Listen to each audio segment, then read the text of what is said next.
It all began on a cool fall day in the mountains of North Georgia. Or so the story goes.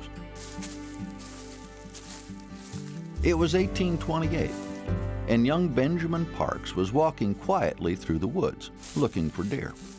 As he wandered, his foot struck an unusual-looking rock, one whose deep yellow color made it stand out on the forest floor.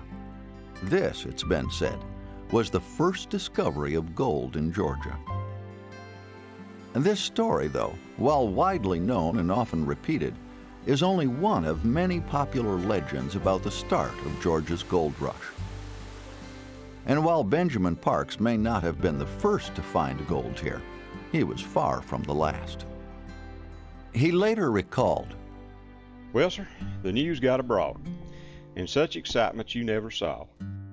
It seemed within a few days as if the whole world must have heard of it, for men came from every state I'd ever heard of. They came afoot, on horseback, and in wagons, and is acting more like crazy men than anything else." The prospect of quick and easy fortunes attracted thousands of people from around the world. In short order, the mountains of northeast Georgia were filled with miners hoping to strike it rich.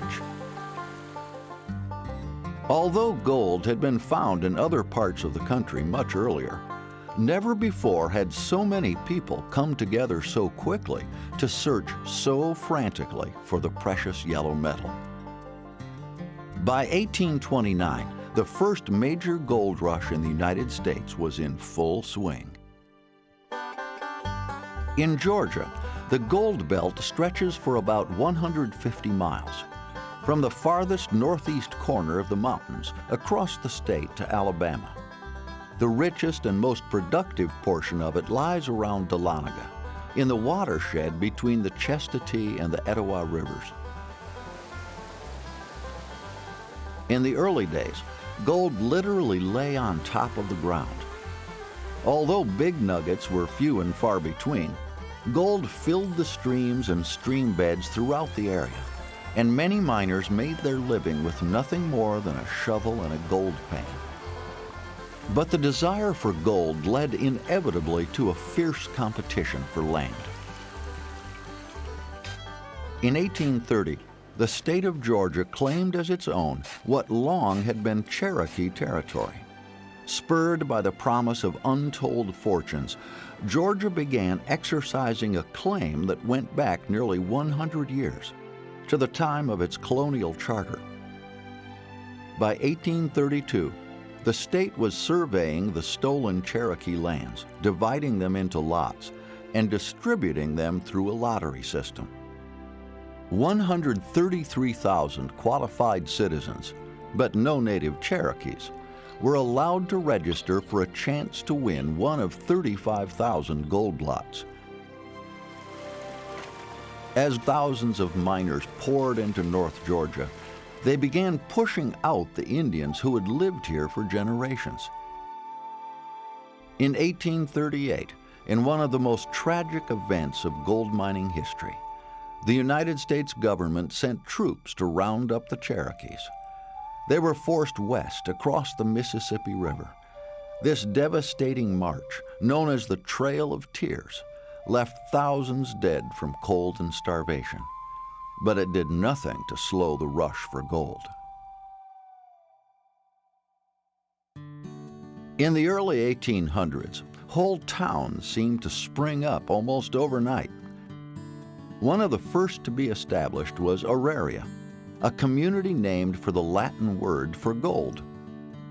Auraria's growth, according to one of its residents, was unprecedented in any backcountry village in the southern states. Before the town was a year old, it had 100 homes, 18 or 20 stores, 12 or 15 law offices, and 4 or 5 taverns. Its heyday was short-lived, though. By 1833, Auraria was eclipsed by the nearby town of Dahlonega. Dahlonega became the county seat, and all of the area's mining activity was centered here. Within only a few months, nearly 6,000 people had come to live in and around the town. By all accounts, this was a rowdy place. Not quite as rough as the mining towns that would later spring up in California, but lively nonetheless. Gambling houses, dancing houses, drinking saloons, billiard saloons, and 10-pin alleys were open day and night. Gold fever had the miners in its grip. When they made a strike, they could be well paid in a day's time, but more often than not, their search ended in disappointment. As Benjamin Parks put it, it's just like gambling, all luck. The quality of Georgia's gold was legendary, even in the 1830s. Said to be some of the world's finest, its purity averaged around 98%, higher than that of the gold later found in California and Alaska. Miners roamed the valleys and hollows of North Georgia looking for a promising spot, one that showed good color. Many of them used only a gold pan to work the deposits that washed into the streams. Others began digging underground, following veins of gold deep into the sides of the mountains. The gold was brought to Dahlonega and sent to places like Philadelphia, where it could be made into coins. By 1838, so much gold was being mined in the region that the federal government established a branch of the United States Mint in Dahlonega. From the time it opened its doors until the Civil War shut it down, the mint produced more than $6 million in gold coins. And this was only a fraction of what was being mined in the area. It didn't take long to find all the easy gold, though.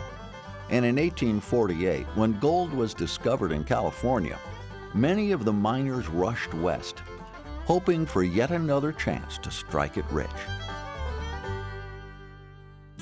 For those who remained in Georgia, the work of finding gold kept getting harder until hydraulic mining came along. Water cannons, called hydraulic giants, literally washed away the sides of the mountains. They're great big things upon legs like that. And they could turn it. It had big, nozzle out on it. And by the time it come down there, it really had the force. Oh, I've seen trees bigger than any you can see around here. They just lay them over in a few minutes. Just tear down a mountain in no time. Hydraulic mining exposed veins of gold that otherwise would have remained buried for years. This new method allowed a few miners to move tons of earth in a single day. It also cut huge gashes through the hills and left deep canyons that scarred the countryside. After they washed the mountains down, the miners had to separate the gold from the quartz and other rocks that contained it. They did this by pulverizing the ore with heavy crushers or stamps. And I can remember when there was at least 5 stamp mills that you could hear overnight from where we lived. You could hear all 5 of them are running. Now, they didn't run just overnight, they run day and night. As gold became harder and harder to find, the scale of mining operations began to grow. Companies were set up and elaborate tunnels were blasted out of the mountains. The dynamite was the worst things. Now, you didn't fool with going back right in behind the blast, because they had to blast them rocks a lot of times, and so you go back and all that smoke and everything, and it'd give you the dynamite headache. And mister, you ain't never had the headache till you get the dynamite headache. More than 250 gold mines filled the hills and valleys of North Georgia. There was a lot of good gold mines around here. There was a Calhoun gold mine, there was a Consolidated, Crown Mountain, Finley, and the Bass, and the Lockhart, and the Boulder Fields, and the Free Gym, and the Eddywall River, and King Creek, and Yehuler, and the Loud Gold Mine, and Battle Branch, and I can't remember half of them now, but there was a bunch of the gold mines that they worked. By far the biggest mine in the area was the Consolidated Gold Mine of Dahlonega. Chartered in 1900 and out of business by 1906, the Consolidated was a legend, even in its own time. Investors from around the country put together $5 million to build the huge mining complex. It was the largest gold plant ever established east of the Mississippi River, and it represented big dreams that were never fully realized. Poor planning and management shut the mine down in only a few years, but with its 120 stamp mill and 500-foot tunnel, it employed many miners during its short life. See, this big one right here was the mill. There was 120 stamps in there. And this here was where they roasted ore. There's 8 furnaces in that. And there was a pipe went from that to the smokestack. And that's the way the thing looked. I remember it looking like that before they tore it out. That building was 300 feet long. After the Consolidated closed, mining continued in Dahlonega, but on a lesser scale.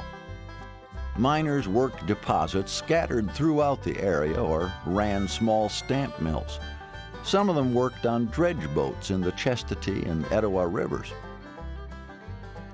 The Depression came and went, and mining suffered along with many other businesses. It wasn't until the late 1930s that another gold mining legend came onto the scene in Dahlonega. Major Graham Dugas reopened the old Calhoun mine, and when he did, he struck one of the richest veins the mine had ever produced. Major Dugas was a first-rate mining engineer, and he made a fortune in Dahlonega, but he was a promoter as well, one who plated the dashboard of his car with gold and persuaded investors to sink their money into a mine that had already played out. And they said he went up north and he had all the dashboard of his car, plated with gold and everything. Of course, he pulled somebody's leg, I guess, for some money after he'd done worked it out. I don't know what he done, but that's what they said he done. I don't know what ever went with the car, but now there was a lot of young girls that wanted to ride in that car. Mining on various scales continued around Dahlonega until World War II. Then the men went off to fight, and the equipment needed to run the mines was sold for scrap. The war marked the end of gold mining as big business in the Georgia mountains. With no more fortunes to be made, most miners found easier ways to make a living. But for some, gold never lost its appeal, and they never lost their appreciation for its special beauty. Georgia gold is some of the purest gold in natural state you're going to find anywhere. I've had assays on some of this right here run just as it came out, and it's went up as 98.46 pure. And no alloys with it, see, very little alloy. In some parts of the world, you're alloyed with silver, copper, and so forth, and if it's 75% pure, you're in good shape. I mean, that's good for them, but some of this up here is pure. That's the reason why Georgia gold is so pretty. There's no other gold in the world like it. In 1828, when word went out that gold had been discovered, miners rushed to the mountains of North Georgia. Day after day and year after year, it was the dream of that next big strike that kept them going. Today, Dahlonega is experiencing a new gold rush of sorts as tourists flock to the area. Around the public square, many historic buildings still reflect the importance of gold to the region. At the old Consolidated mine and at the Crescent, the only active gold mine in Georgia, visitors can try their hand at panning for gold.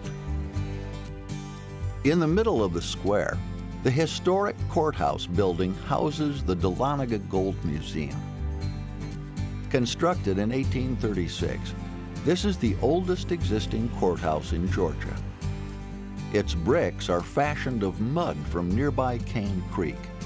They form solid walls nearly 2 feet thick, and assays have revealed tiny traces of gold. A more substantial amount of Dahlonega gold covers the steeple of the administration building at North Georgia College and State University, and the dome of the State Capitol building in Atlanta.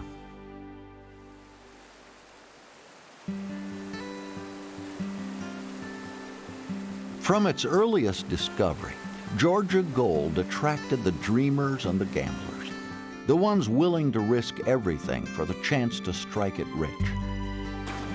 In the frenzied days of the country's first gold rush, they came by the thousands, enticed by the siren call of gold.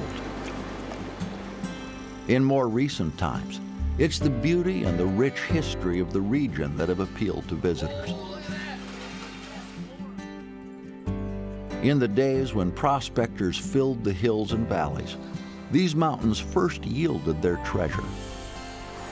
But for nearly 2 centuries, gold has drawn people to the mountains of North Georgia. And gold, with its special allure, has captured the imagination of generations.